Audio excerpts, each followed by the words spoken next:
Vamos começar com uma imagem. Pensa nos nossos ancestrais, os caçadores-coletores. Uhum. A vida deles era um ciclo, né? Um ciclo constante de abundância e, de repente, escassez. Totalmente. E nesse meio tempo, o corpo humano teve que aprender a lidar com a falta de comida. Exato. E não como uma falha, mas como parte do ritmo natural da vida. E essa adaptação, eu acho que essa é a chave de tudo. A capacidade de não só sobreviver, mas de, prosperar sem ter comido o tempo todo, foi o que permitiu que a gente chegasse até aqui. Pois é. O corpo aprendeu a usar essas pausas a seu favor. Isso. E é exatamente essa pausa a seu favor que a gente vai analisar hoje. O jejum. É uma prática que, olhando o material que a gente recebeu, vai muito, mas muito além de dieta. Com certeza. Tem raízes profundas na história, na espiritualidade. E o que eu acho mais fascinante na ciência de ponta, a nossa fonte aqui é um capítulo que chama O Jejum de Antigo Segredo de Renovação. Então, a nossa missão aqui é desvendar as várias camadas dessa prática. Tentar conectar a sabedoria, dos profetas antigos com o que a biologia celular moderna está descobrindo agora. Ok, vamos mergulhar nisso então.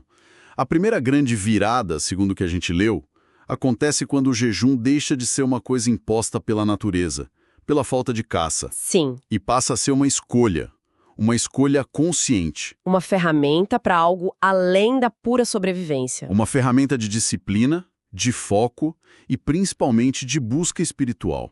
E o impressionante é como esse padrão se repete, em culturas que nem tinham contado entre si. O texto que a gente analisou traz exemplos muito fortes da tradição bíblica.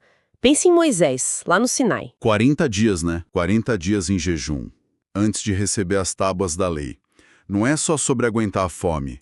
É uma preparação para um momento de revelação, né? A ideia é que você se esvazia de alguma forma para poder receber algo maior. É essa a lógica. Parece que sim. E nem sempre era um jejum total de tudo. O autor aponta o caso do profeta Daniel, que fazia uns jejuns parciais. Se abstendo de alimentos específicos, né? Isso, como uma forma de disciplina.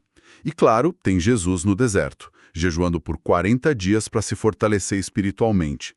Em todos esses casos, o jejum é um catalisador. O que é fascinante aqui é como essa mesma ferramenta é usada com propósitos muito parecidos em outros lugares. O material expande essa visão, aponta, por exemplo, para os monges budistas, que usam o jejum para se desapegar do mundo material e, purificar a mente na busca pela iluminação. Purificação da mente. Essa ideia vai ser importante mais para frente. Pois é. E no Islã, o texto destaca o Ramadã. São milhões de pessoas jejuando do nascer ao pôr do sol. Todo dia, por um mês inteiro. Sim, e a ênfase ali não é só na privação, é no que essa privação gera. Empatia por quem passa fome, autodisciplina, um estado de gratidão. Entendi. Em todas essas tradições, o jejum é quase como um portal, uma pausa no barulho do mundo lá fora para finalmente conseguir ouvir o que está aqui dentro. Certo, mas como essa prática milenar se encaixa no nosso mundo hoje? O material que a gente recebeu deixa bem claro que não existe o jejum, né?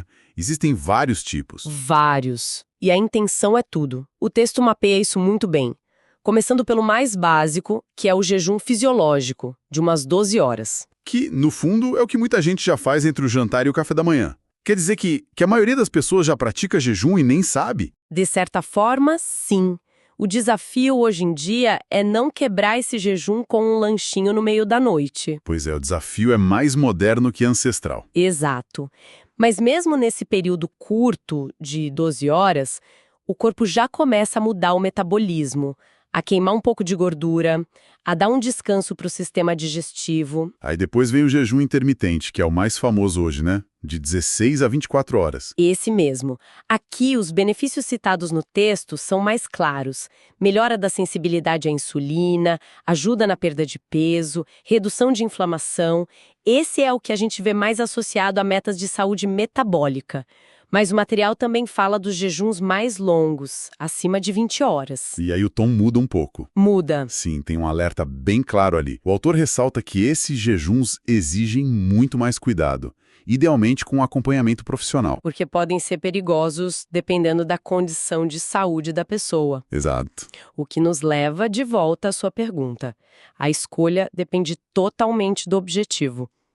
É um descanso digestivo de 12 horas, uma otimização metabólica com 16, ou uma busca, sei lá, terapêutica ou espiritual mais profunda com jejuns longos e supervisionados? Não tem receita de bolo. Nenhuma. E é essa ideia de otimização e terapêutica que me leva ao ponto que eu achei mais incrível no material. Agora, é aqui que a coisa fica fascinante de verdade.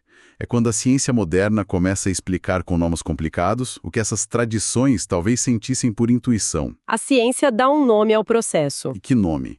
O texto fala sobre a autofagia.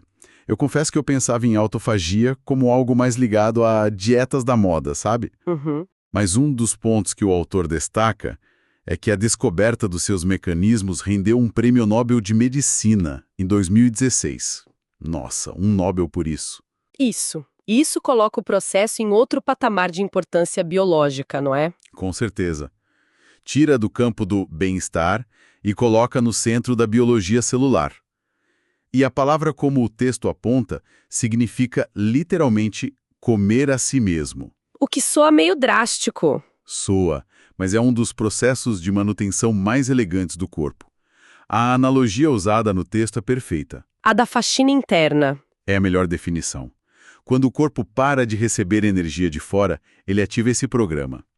As células começam a procurar por lixo acumulado. Proteínas velhas, organelas que não funcionam direito, componentes danificados. Sim. Elas comem esse lixo, quebram em pedaços e reciclam os componentes para gerar energia ou construir novas estruturas. Então o corpo não está só se privando, ele está ativamente se consertando. Exatamente. Mas é um equilíbrio delicado, né? Essa renovação vem de um estado de estresse. O corpo só se renova porque percebe a ausência de energia como um sinal de alerta. É uma resposta de sobrevivência? Lindamente eficiente, mas ainda assim uma resposta a um estresse. Sabe, eu sempre ouvi falar dessa clareza mental associada ao jejum, mas sempre pareceu algo meio subjetivo. O material que a gente analisou consegue explicar o que de fato acontece no cérebro para causar essa sensação? Consegue e é fascinante. Durante o jejum, o cérebro aumenta a produção de uma molécula chamada BDNF. BDNF? Isso, que estimula a neuroplasticidade. Basicamente, a capacidade do cérebro de criar novas conexões e se adaptar. Espera um pouco. Então, quando os textos antigos falam de clareza ou revelação divina durante o jejum, a ciência moderna está basicamente dizendo, sim, o cérebro estava literalmente se religando. Exatamente essa conexão. Não é só uma metáfora espiritual, é um evento biológico. Exato.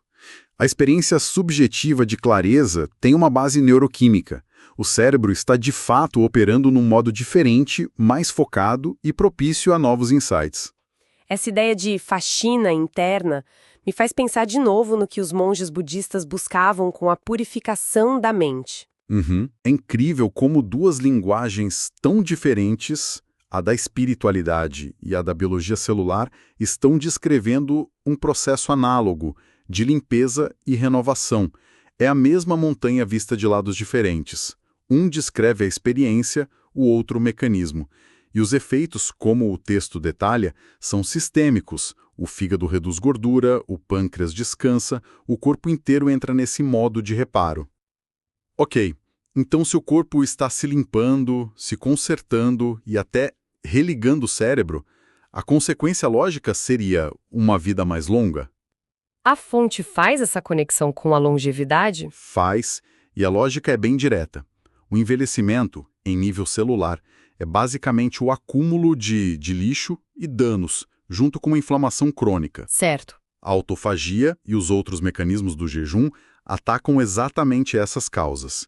Ao ativar esse modo de reparo e manutenção, a pessoa está, em teoria, retardando esse processo de degradação. Mas o texto coloca um mais bem grande aqui, a questão do equilíbrio. Este é, talvez, o ponto mais crucial de toda a nossa análise. O autor é muito claro. Jejum não é competição.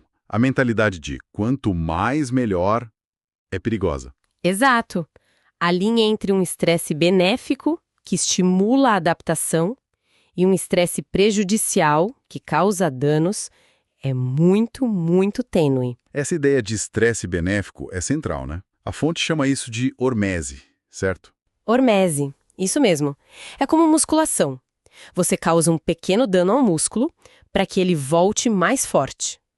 O jejum faria algo parecido com as células. Exatamente. É um estresse controlado que força o sistema a se otimizar. Você impõe um desafio, a falta de nutrientes, e o corpo responde ativando programas de defesa e reparo que o deixam mais resiliente. Entendi. Sem esse desafio, o corpo não ativa esses programas com tanta eficiência. Mas se o desafio for grande demais, aí o sistema quebra. Como toda ferramenta poderosa, pode se tornar um risco quando usada sem consciência. Essa frase do texto ficou martelando na minha cabeça. Totalmente. A chave é essa consciência. É ouvir o próprio corpo. A tal da sabedoria ancestral, né? Que a ciência moderna está começando a validar. A prática não é sobre seguir uma regra rígida, mas sobre desenvolver uma sensibilidade para entender os próprios sinais e limites. Então, recapitulando essa nossa análise, o caminho é longo. A gente começou com a sobrevivência dos nossos ancestrais, passamos pela busca espiritual de mestres e profetas e chegamos na autofagia e na neuroplasticidade, confirmadas pela ciência. É uma jornada que mostra como uma única prática pode ser interpretada e usada de formas tão diferentes, mas sempre com o fio condutor ali de renovação, de redescoberta de uma força interna. Eu gosto muito de como o texto amarra tudo no final. Ele usa uma linguagem quase poética, dizendo que a pausa no alimento físico pode abrir caminho para um alimento mais sutil. É uma bela síntese. No fim das contas, a prática do jejum é um convite. Um convite para a quietude. Quando o ruído constante da digestão e do mundo externo diminui, é possível ouvir outras coisas. E desse silêncio pode surgir mais serenidade, mais clareza, mais vitalidade. O que nos deixa como uma pergunta para pensar. Se a ausência consciente de alimento pode gerar tanta clareza e renovação para o corpo, que outros jejuns a gente poderia aplicar na vida? Boa pergunta. Talvez um jejum de ruído, de excesso de informação, de distração constante. O que isso poderia fazer para nutrir outras áreas da nossa vida?